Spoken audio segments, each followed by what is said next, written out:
Assalamualaikum warahmatullahi wabarakatuh. Halo semuanya, saya Mia Yudina beserta rekan-rekan saya yaitu Nurti Tanzila, Rizky Amelia, Risma Aulia, Salsabila Azahra, dan Siti Royatul Zana.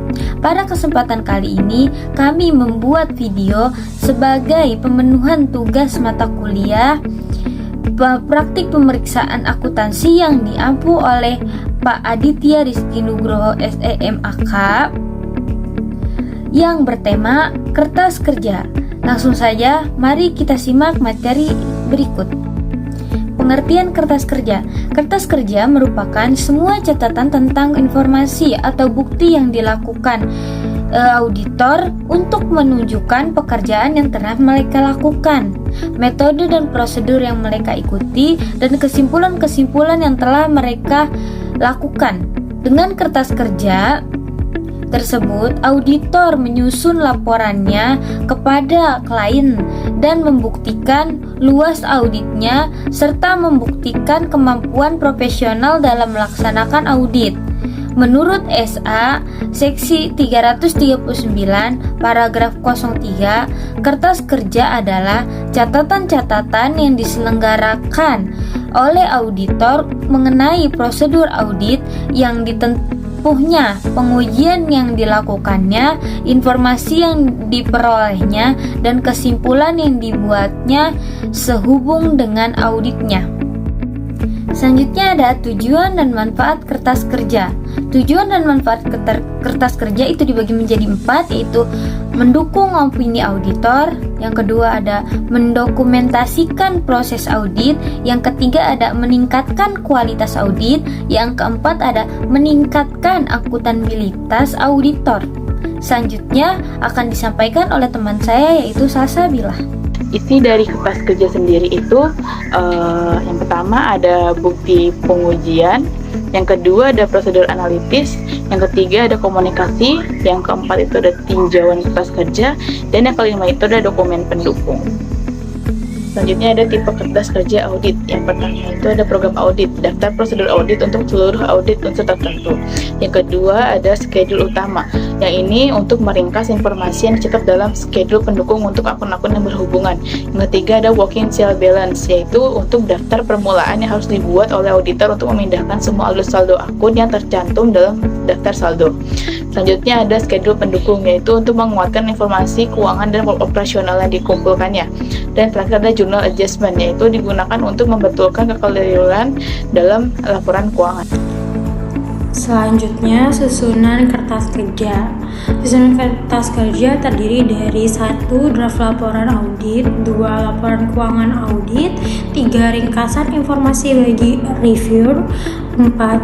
Program audit, 5. Laporan keuangan atau lebar kerja, 6. Ringkasan journal adjustment, 7. Working trial balance, 8. Schedule utama, dan 9. Schedule pendukung. Selanjutnya, pengelompokan kertas kerja. Kertas kerja pemeriksaan biasanya dikelompokkan dalam 3 bagian, antara lain: pertama, current file atau berkas tahunan berjalan, berisi kertas kerja yang mempunyai kegunaan untuk tahun berjalan, misalnya neraca saldo, berita acara kas opname, rekonsiliasi bank, rincian piutang, rincian persediaan, rincian liabilitas, dan rincian biaya maupun lain-lain. Pengelompokan kertas kerja pemeriksaan. Yang kedua, permanent file atau berkas permanen, berisi kertas kerja untuk mempunyai kegunaan untuk beberapa tahun, misalnya akta pendirian. Yang kedua, buku dokumen akuntansi atau accounting manual, yang C, kontrak-kontrak, yang D, notulen rapat. Dan yang nomor ketiga, correspondence file atau berkas surat-surat menyurat, berisi korespondensi dengan klien berupa surat menyurat, teks mail, email, dan lain-lain. Kriteria pembuatan kertas kerja pemeriksaan yang baik. Pertama, kertas kerja pemeriksaan harus menyimpan tujuan. Yang kedua, mencegah untuk penulisan kembali kertas kerja. Yang ketiga, prosedur audit harus berisi dengan menggunakan audit trademark. Keempat, kertas kerja pemeriksaan harus diindeks atau course index. Yang kelima, kertas kerja harus diparaf oleh orang yang pembuat dan mereview. Yang keenam, setiap pertanyaan yang timbul pada review notes harus dijawab. Yang ketujuh, pada kertas kerja pemeriksaan harus dicantumkan sifat dan perkiraan yang diperiksa, prosedur pemeriksaan yang diperiksa, dan kesimpulan mengenai kewajaran pemeriksaan yang diperiksa. Kedelapan, hal-hal tambahan seperti kertas kerja pemeriksaan harus rapi dan bersih, harus mudah dibaca atau jelas, bahasa yang digunakan atau bahasa Indonesia atau Inggris, harus baik dan jangan memfotokopi dari klien tanpa diberitahu suatu penjelasan. Yang terakhir, kesembilan, di bagian muka file kertas kerja pemeriksaan harus dimasukkan daftar isi dan indeks kertas kerja pemeriksaan serta contoh paraf seluruh tim pemeriksaan yang terlibat dalam penugasan audit tersebut. Baik, yang selanjutnya yaitu pemilikan dan penyimpanan kertas kerja pemeriksaan. Nah, untuk kertas kerja pemeriksaan sendiri itu merupakan milik akuntan publik, di mana kertas kerja ini tidak dapat dianggap sebagai pengganti dari catatan akuntansi klien. Kemudian, akuntan publik sendiri harus mengamankan kertas kerja pemeriksaan serta menyimpannya sesuai dengan peraturan yang berlaku. Nah, jika ada pihak lain yang ingin meminjam kertas kerja pemeriksaan ini, nah maka harus memberikan persetujuan tertulis dari klien tersebut. Nah, kemudian selanjutnya yaitu ada contoh kertas kerja pemeriksaan. Nah, seperti pada gambar yaitu PT Bina Citra Pesona untuk kertas kerja pemeriksaannya. Selanjutnya yaitu kesimpulan. Kertas kerja didefinisikan sebagai catatan-catatan yang diselenggarakan oleh auditor mengenai prosedur audit yang ditempuh, pengujian yang dilakukan, informasi yang diperoleh, dan simpulan yang dibuatnya sehubungan dengan pelaksanaan penugasan audit yang dilakukannya. Kertas kerja yang baik harus lengkap, teliti, ringkas, jelas, dan rapi, disimpan dan dijaga kerahasiaannya. Agar mudah diakses, lazimnya kertas kerja audit dikelompokkan dalam berkas permanen atau permanen file, berkas berjalan atau current file, berkas lampiran, dan berkas khusus. Materi yang akan kami sampaikan selanjutnya yaitu siklus pengujian untuk piutang usaha. Metodologi untuk merancang pengujian atas rincian saldo. Dalam merancang pengujian atas rincian saldo untuk piutang usaha ini, auditor harus memenuhi masing-masing dari tujuan audit terkait dengan saldo piutang usaha. Di antaranya adalah 1. Piutang usaha pada neraca saldo sama dengan file induk terkait dan totalnya telah ditambahkan dengan benar serta sama dengan buku besar umum.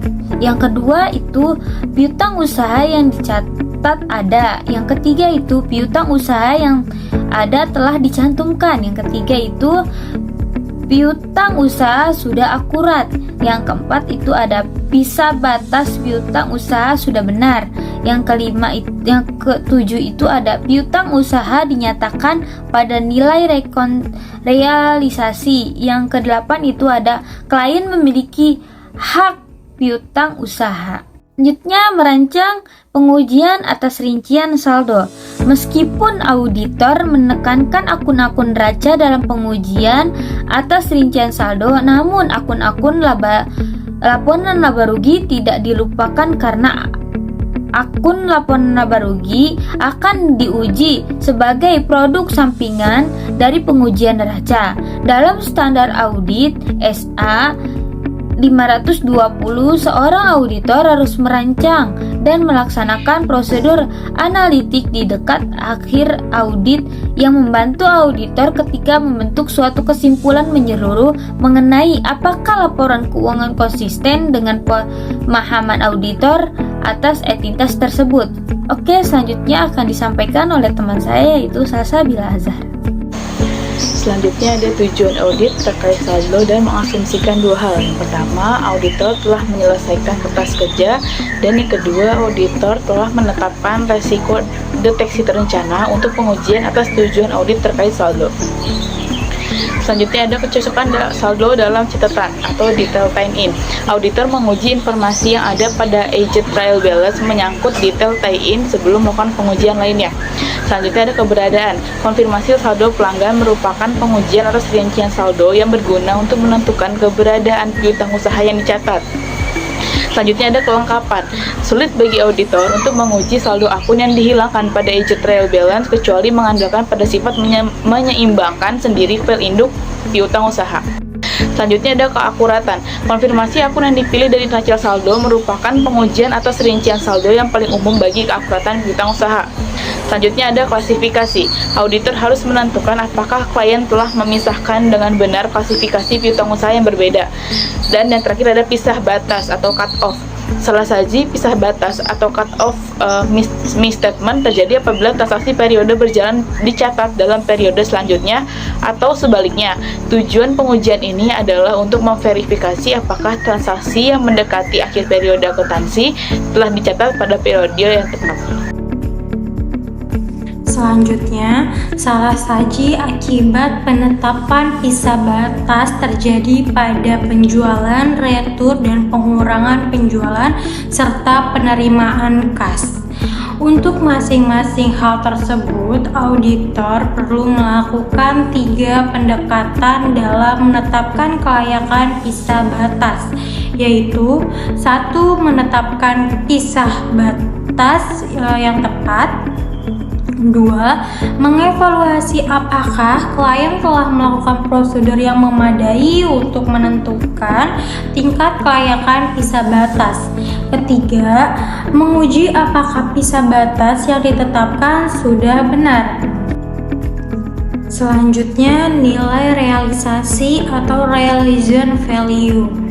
Nilai realisasi merupakan tujuan audit yang langsung bersangkutan dengan saldo. Yang utamanya membahas saldo terkait akun piutang dan nilai dari realisasi piutang ini biasanya sangat penting dalam proses audit dikarenakan nilai dari piutang yang terrealisasi memiliki pengaruh yang sangat besar. Namun banyak dalam kasus audit, nilai realisasi memiliki kasus yang melibatkan auditor dalam jalur hukum sehingga auditor menilai tujuan ini memiliki tingkat resiko yang tinggi. Nilai bersih yang dapat direalisasikan dikurang piutang usaha. Nilai piutang yang bisa direalisasikan sama dengan piutang bruto dikurangi dengan penyelisihan piutang tak tertagih. Untuk menghitung besarnya penyelisihan, klien akan menaksir jumlah total piutang yang diperkirakan tak dapat ditagih. Beban piutang tak tertagih. Setelah audit selesai dengan penyelisihan piutang tak tertagih, selanjutnya akan mudah untuk memverifikasi beban piutang tak tertagih dengan asumsi pertama, saldo awal akun penyelisihan telah diperiksa sebagai bagian dari audit sebelumnya. Kedua, piutang tak tertagih yang telah dihapus diverifikasi sebagai bagian dari pengujian substansi atas transaksi. Dan yang terakhir, ketiga, saldo akhir dalam akun penyelisihan setelah diperiksa dengan berbagai cara. Hak atau risk. Klien memiliki hak kepemilikan atas piutang dan terkadang klien dalam melakukan transaksi pegadaian hak piutangnya sebagai jaminan dibebankan kepada orang lain atau dijual. Hak klien atas piutang usaha, penyajian dan penggunaan piutang usaha. Kemudian yang selanjutnya itu konfirmasi piutang usaha. Berdasarkan SA 500, konfirmasi sendiri adalah salah satu bukti audit berupa respon tertulis langsung dari pihak eksternal, yaitu yang melakukan konfirmasi tersebut dalam bentuk fisik maupun elektronik dan dianggap sebagai bukti yang andal. Kemudian untuk persyaratan konfirmasi sendiri, auditor harus memiliki bukti audit yang andal serta relevan. Maka auditor perlu melakukan konfirmasi kepada pihak ketiga, baik terdapat kesalahan material maupun non-material. Konfirmasi mungkin tidak tepat ketika dalam kondisi yang pertama, auditor mempertimbangkan konfirmasi sebagai bukti yang tidak efektif karena tingkat responnya yang memungkinkan tidak memadai atau tidak andal. Misalnya, dalam beberapa industri, tingkat respon terhadap konfirmasi tersebut sangat rendah. Yang kedua yaitu gabungan tingkat resiko inheren dan resiko pengendalian yang rendah, dan bukti substantif lainnya dapat diakumulasi untuk memberikan bukti yang memadai. Nah, dalam kondisi ini, klien memiliki pengendalian internal efektif dan resiko inheren yang rendah untuk siklus penjualan serta penagihannya. Auditor bisa memenuhi syarat bukti dan pengujian pengendalian substantif serta prosedur analitisnya. Selanjutnya ada jenis konfirmasi. Dalam melakukan prosedur konfirmasi, auditor harus memutuskan jenis konfirmasi yang akan digunakan. Yang pertama itu ada konfirmasi positif. Konfirmasi positif berdasarkan SA 505 dalam konfirmasi kepada pihak ketiga untuk merespon secara langsung kepada auditor menunjukkan apakah pihak yang dikonfirmasi setuju atau tidak setuju dengan konfirmasi yang tercantum dalam lembar konfirmasi atau menyediakan informasi yang diminta. Yang pertama ada formulir konfirmasi kosong, yang kedua ada konfirmasi faktur. Yang selanjutnya itu ada konfirmasi negatif. Konfirmasi negatif didefinisikan dalam SA 500 sebagai konfirmasi kepada pihak ketiga untuk merespon secara langsung kepada auditor hanya jika pihak yang dikonfirmasi tidak setuju dengan informasi yang terdapat dalam permintaan konfirmasi.